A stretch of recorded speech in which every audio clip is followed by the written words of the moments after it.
greater connectivity in the region. We trust that with your strong support, the Belt and Road cooperation will make a greater contribution to ASEAN and the world. Next, let's warmly welcome His Excellency Imran Khan, the Prime Minister of Pakistan.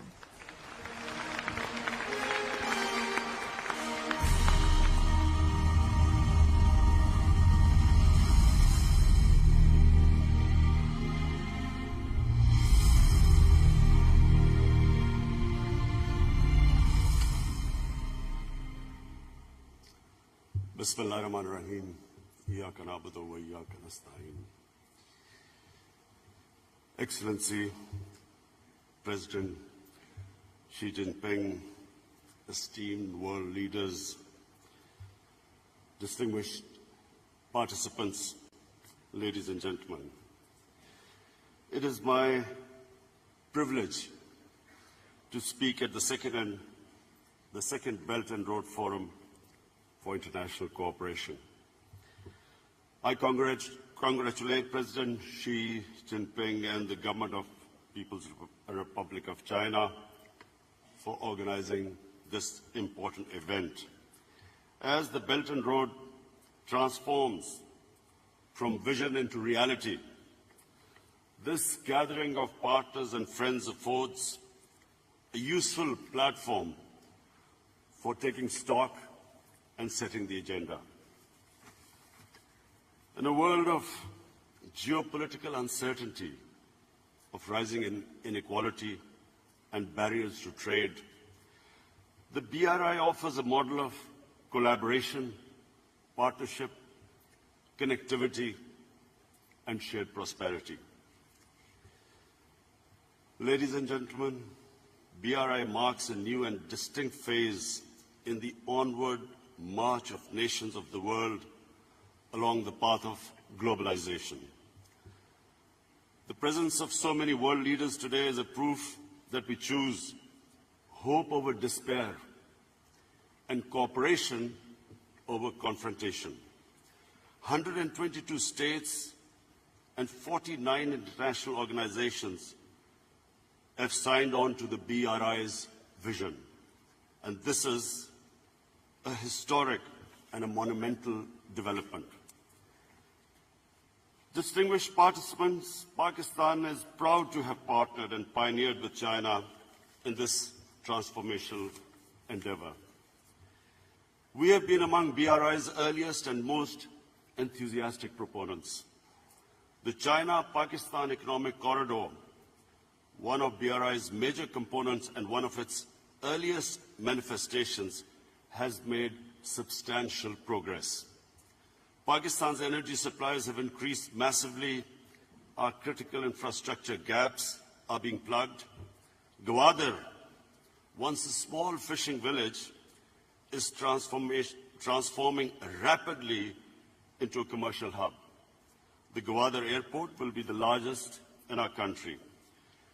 Together, Pakistan and China are entering the next phase of CPEC, with greater emphasis on socio-economic uplift, poverty alleviation, agriculture cooperation, and industrial development. We are expanding the frontiers of knowledge through closer engagement and deeper cooperation in fields of education, innovation, and technology. Along the length of the corridor, special economic zones are set to come up, offering opportunities for investment for Pakistani, Chinese, and foreign entrepreneurs. Supplementing the next phase of CPEC, we are signing an expanded Pakistan-China free trade agreement. We are changing Pakistan's economic landscape and, inshallah, the destiny of our people.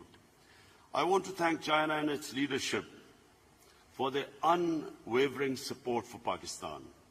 Our deep-rooted friendship, partnership, and brotherhood with China remains strong, resilient, and unbreakable, standing tall in the face of every challenge. I take this opportunity to invite all of you to avail our liberal foreign investment regime and participate in our economy in particular infrastructure, railways, dams, IT, and manufacturing. Distinguished participants, as the Belt and Road Initiative takes a further concrete shape, I suggest we direct our efforts and focus on the peoples of our country and towards addressing impediments on their way to sustainable growth. Some of these points have already been touched on by President Xi in his opening speech, but I'd like to make 5 suggestions. Number 1, to undertake joint efforts to mitigate the adverse effects of climate change. The President of Chile has also elaborated on this. In our country, in the last 5 years, we successfully planted 5 billion trees in one of our provinces called KP. Now we have launched a nationwide project to plant 10 billion trees in the next 5 years. My suggestion to this forum is that there should be some joint project, an ambitious project of planting trees so that we can mitigate the effects of climate change on our coming generations. Secondly, establish a BRI tourism corridor to promote people-to-people contacts, intercultural understanding. Thirdly, and most importantly, establish an Office of Anti-Corruption Cooperation to combat the scourge of white-collar crime. And white-collar crime has devastated the developing world. Fourthly, create a poverty alleviation fund that supplements national efforts in the fight against poverty and malnourishment. In Pakistan, we have recently launched a target poverty alleviation program called ESAS. The aim should be to emulate China's spectacular success in lifting 800 million people out of poverty within 3 decades. And fifthly, make concerted efforts to further liberalize trade and investment flows, encouraging our private sector and businesses to collaborate in projects. Distinguished participants, China's marvelous civilization has given the world wisdom, harmony, and prosperity. It has gifted to humanity great inventions, arts and aesthetics, and a culture of compassion and coexistence. And again, President Xi's references to the ocean and the rivers, I quote a Chinese proverb, "The ocean is vast because it rejects no rivers." Pakistan will continue to work on the basis of mutual respect and equal opportunity with China and other BRI partners for a better future of our people. Pakistan will partner all those who share the vision of a peaceful and prosperous world. We will work together to realize a future of hope and happiness. Thank you.